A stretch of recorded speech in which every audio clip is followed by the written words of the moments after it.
The day my neighbor told me I should just give up part of my property because I, had more than enough already, something in me changed. Not because of the land itself. Honestly, if it had been a few feet of grass in the middle of nowhere, I probably wouldn't have cared. It was the way he said it. The confidence. The little shrug. Like he had already decided what belonged to me and what didn't. What he didn't realized was that the 8 feet he had taken wasn't the most valuable thing he was about to lose. My name S. Ryan, and for nearly 12 years I lived in a quiet neighborhood outside Lexington, Kentucky. Nothing fancy, just a modest white house on a corner lot, a wraparound porch I rebuilt myself, and a backyard that had become my favorite place in the world. I bought that house after my divorce. Back then, I was starting over from scratch, trying to figure out what life looked like when all the plans you thought were permanent suddenly weren't. That backyard became my escape. I planted trees there, built a fire pit with my own hands, spent summer evenings sitting in an old Adirondack chair watching the sun disappear behind the maples. Maybe that's why what happened bothered me so much. It wasn't just dirt. It was 12 years of memories. For as long as I lived there, nobody had ever questioned where the property line was. There wasn't a fence separating my lot from the house behind me. There never needed to be. Everyone knew roughly where the boundaries sat, marked by a row of old maple trees that had probably been there longer than any of us. Then everything changed when the Henderson house sold. The new owners arrived in early spring. A couple in their early 30s, Ethan and Claire Mercer. At first they seemed normal enough. Friendly smiles, quick waves, the kind of people who looked like they belonged in a home renovation commercial. Within days, contractors started showing up. New roof, new windows, fresh paint, landscaping crews, delivery trucks. The place transformed almost overnight. I remember standing on my porch one afternoon drinking coffee while watching workers unload stacks of cedar fencing from a trailer. My next-door neighbor, Frank, walked over and leaned against the railing. Looks like they re-spending some serious money over there, he said. I laughed. Good for them. Property values might finally go up, Frank grinned. Careful what you wish for, At the time, neither of us knew how right he was. The fence went up fast. Too fast. One morning there was nothing. The next evening, an entire wall of fresh cedar stretched across the back of their property. At first I didn't think much of it. Then I looked again. Something felt off. You know how sometimes your brain notices a problem before you can explain it? That was exactly what happened. The fence seemed closer. Not dramatically, just enough to trigger that little voice in the back of my head. I ignored it for the rest of the day. The next morning I walked outside with a tape measure. I told myself I was probably overthinking things. 10 minutes later my stomach dropped. The distance from the western maple tree to the fence wasn't what it should have been. I measured again. Then a third time. Same result. I stood there staring at the cedar boards while a strange feeling settled into my chest. Because if my measurements were right, nearly 8 feet of my backyard was now sitting on the wrong side of that fence. I wish I could tell you I immediately got angry. I didn't. I actually spent most of that afternoon convincing myself there had to be an explanation. Maybe I remembered the boundary incorrectly. Maybe the old tree line wasn't where I thought it was. Maybe the contractor had access to information I didn't. By sunset, I talked myself into giving them the benefit of the doubt. The following evening I walked over and knocked on their front door. Ethan answered. He was holding a beer and looked annoyed before I even opened my mouth. Hey, I said. Sorry to bother you. I think there might be an issue with the fence location, His expression hardened immediately. What kind of issue? I measured from the old property markers, and it looks like the fence might be inside my lot, For a second, he just stared at me. Then he chuckled. Not a friendly chuckle. The kind that tells you somebody thinks they already smarter than you. Our contractor followed the survey, Oh, good, I replied. Could I take a look at it? That smile disappeared. I have it. End quote. Could you get a copy? End quote. He took a sip from his beer. End quote. The contractor knew what he was doing. End quote. Something about the way he answered made my stomach tighten. Because suddenly this wasn't Apos. T sounding like a misunderstanding anymore. And standing there on his front porch, looking at that brand new fence behind him, I got the uncomfortable feeling that this conversation was only the beginning of a much bigger problem. I left their porch feeling strangely calm, almost like I was stepping into a plan I hadn't fully written yet, but somehow trusted would work out. That night, I couldn't sleep, going over every detail in my head, replaying Ethan's tone, the way Claire had peeked nervously from the window and quickly disappeared, pretending not to be watching.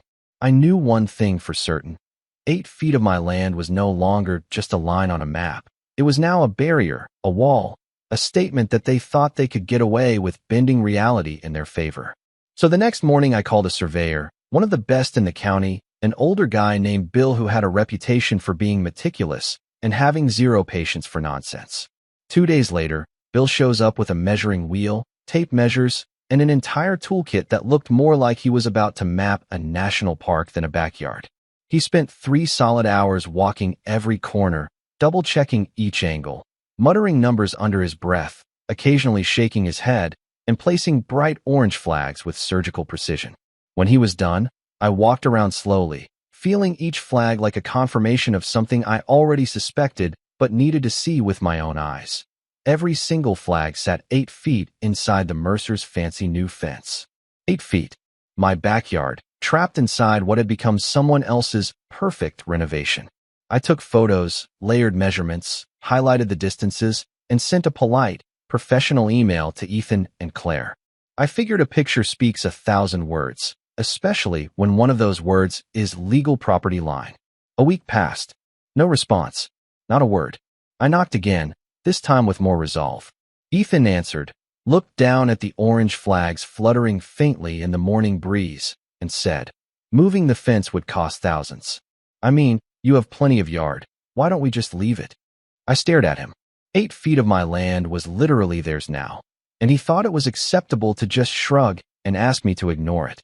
You're seriously asking me to give you part of my property, I said, my voice calm but low, the kind of calm that hides a storm underneath. He shrugged, this time without a smile, and muttered something about minor errors, contractor mistakes, and then shut the door. That was it. That one closed door felt heavier than the entire fence. I went home and didn't sleep again. But instead of anger, I felt clarity. I realized I had the law on my side. And more than that, I realized I had patience, creativity, and the kind of stubbornness that doesn't quit. I pulled up the county property records online and scanned every line, every plot map. Sure enough, the strip of land behind their fence, the 8 feet that was now off limits to me in practice, still belonged to me legally. That tiny detail gave me a sense of power that I hadn't felt in years. Suddenly, I didn't have to beg, threaten, or negotiate. I could act, and I decided I would. A week later, a landscaping crew arrived at my house, trucks and a small excavator in tow. I watched from the porch as they unloaded metal posts, concrete forms, and soil. I could see Ethan and Claire on their deck, their faces shifting from casual curiosity to confusion and finally to something that looked suspiciously like panic. Claire asked if the crew was for a project on my side of the yard, and I nodded, smiling faintly. We're installing posts for a new structure on our property, I said. Ethan stepped closer, pointing at the fence, his jaw tightening. I simply pointed to the bright orange flags Bill had placed. He went quiet. For the next 2 days, the crew worked tirelessly. By the end of it, 12 thick steel posts were sunk deep in concrete, forming a straight line across the entire 8-foot strip. Not a single one wobbled. Not a single one shifted. It was a line that said clearly, this land belongs to me. Then we added the final touch. Large wooden planter boxes, 4 feet tall, each filled with soil, lined up along the steel posts, and we planted fast-growing bamboo. By the 3rd week, the bamboo had sprouted aggressively. By the 2nd month, it had formed a solid, green wall, completely cutting off their view from the deck and their backyard. I could almost hear their dreams of a sunlit patio and perfectly visible landscaping suffocating under the thick leaves and stalks that had grown overnight.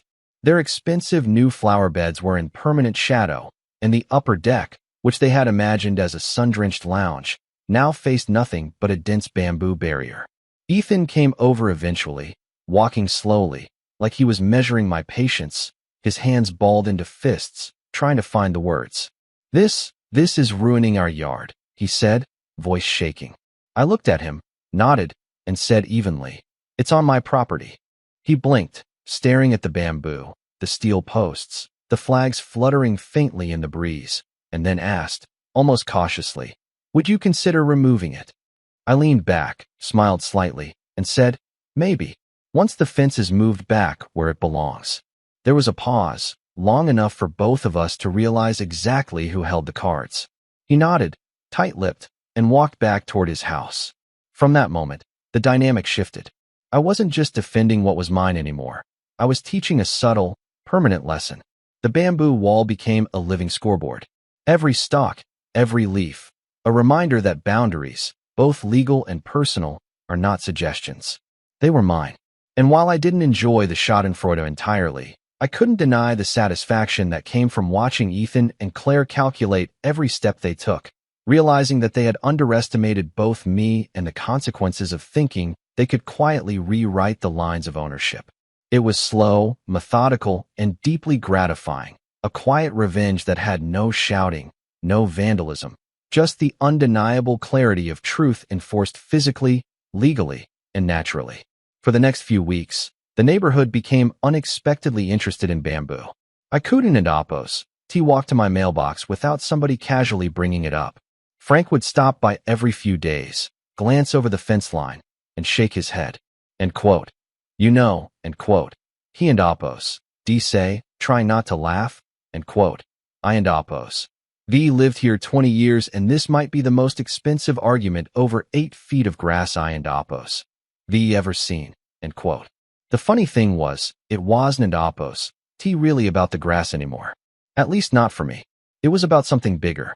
Because once someone convinces themselves they and Apos, re-entitled to what belongs to somebody else, they usually don and Apos. T stopped there. I and Apos. VE seen that mentality before. At work. In relationships. Even within families. People test boundaries. And when nobody pushes back, they start believing those boundaries never existed. The bamboo kept growing. By late summer, it had become exactly what the landscaper promised it would be. A wall. Dense. Tall. Unavoidable. When sunlight moved across the neighborhood during the afternoon, you could literally see where the shadow from the bamboo swallowed sections of the Mercers and Apos backyard. The deck that had looked so impressive during their renovation now faced a solid curtain of green. Sometimes I and Apos catch Ethan standing out there staring at it. Not angry, not yelling, just staring, like he was trying to figure out where things had gone wrong. The answer was simple. They had been given multiple chances to fix the problem before it became one. They just didn't and Apos think they needed to. Then one Saturday morning there was a knock at my door. I opened it and found Claire standing there. Not Ethan, Claire. And honestly, that surprised me. Because throughout this entire situation, she had mostly stayed in the background. She looked exhausted. The kind of exhausted that comes from months of stress. End quote. Can we talk? End quote. She asked. I invited her onto the porch. For a few moments neither of us said anything. Then she sighed. A long sigh. The kind people make when they and Apos finally tired of defending a bad decision. She admitted the survey results had always worried her. She admitted she and Apos asked Ethan to look into it. And she admitted that after spending so much money on renovations, he became obsessed with avoiding any additional expenses. Even if he knew he was wrong. That part stuck with me. Because suddenly the story became a little less black and white. Not completely, but enough. Sometimes pride costs more than money. Sometimes people become so committed to avoiding a mistake that they end up creating a much bigger one. Before she left, Claire asked a simple question. End quote. If the fence gets moved, will the bamboo come down? End quote. I looked out toward the backyard. Then back at her. End quote. Yes, end quote. That was all I said. 3 days later, a fencing company pulled into their driveway. The exact same company that had built the original fence. I almost laughed when I recognized the trucks. Workers spent the entire morning removing panels. Then the posts. Then sections of concrete footing. By lunchtime, the fence that had caused months of conflict was lying in pieces across the yard. The neighborhood noticed immediately. People slowed their cars. Dog walkers suddenly found reasons to take longer routes. Everybody wanted to see what was happening. I sat on my porch with a cup of coffee and watched quietly. Not because I wanted to gloat. At least that and Oppos. That's what I told myself. But I wanted Oppos. Lie. There was something deeply satisfying about seeing reality finally catch up with arrogance. The new fence went up exactly where Bill and Oppos' survey flags had marked the true property line months earlier. Not 1 inch over. Not 1 inch under. When the final panel was secured, I walked out into the backyard. For the first time in months, that missing 8-foot strip was back where it belonged. Part of my yard. Part of my property. Part of my life. A few days later, I kept my word. The landscaping crew returned. The planter boxes came out. The bamboo was removed. The steel posts disappeared. And gradually sunlight returned to the Mercers and Oppos' yard. No lawyers. No lawsuits. No screaming matches. Just consequences. The kind that arrived slowly enough for everyone to understand exactly why they and Oppos re-happening. A week after everything was finished, Ethan came over. This time there was no attitude. No defensiveness. No smug smile. He stood at the edge of the driveway awkwardly for a moment before speaking. End quote. You were right. End quote. That and Oppos, that's all he said. 3 words. Honestly, I wasn't Oppos. Expecting them. I nodded. He nodded. And that was the end of the conversation. No friendship formed. No dramatic reconciliation. Just 2 neighbors finally understanding where the line was. Literally and figuratively. Looking back now, people still ask whether the bamboo was too much. Some say I should have gone straight to court. Others think I should have forgiven the mistake and moved on. And every once in a while someone tells me they would have done something far worse. Maybe they and Oppos rewrite. Maybe they and Oppos wrong. The truth is, I never wanted revenge. What I wanted was respect. The bamboo was never really about punishment. It was leverage. A reminder. A very tall, very green reminder. And here in Oppos, that's the part one still think about. If Ethan had simply apologized the first day I showed him the survey, none of it would and Oppos happened. No bamboo. No expenses. No months of tension. No public embarrassment. Just a simple correction and 2 neighbors moving on with their lives. Instead, one bad decision turned into a lesson neither of us will ever forget. So now I and Oppos am curious. What would you have done in my position? Would you have taken legal action immediately? Would you have let the 8 feet go to keep the peace? Or do you think the bamboo wall was exactly the right response? Drop your thoughts in the comments below because I guarantee people are going to disagree on this one. And if you and Oppos ever dealt with a difficult neighbor, a property dispute, or someone who thought the rules didn't and Oppos apply to them, share your story too. Don and Oppos forget to like the video, subscribe to the channel, and turn on notifications for more real-life stories where ordinary people find extraordinary ways to stand their ground. Because sometimes justice doesn't end Oppos arrive in a courtroom. Sometimes it grows one bamboo stalk at a time.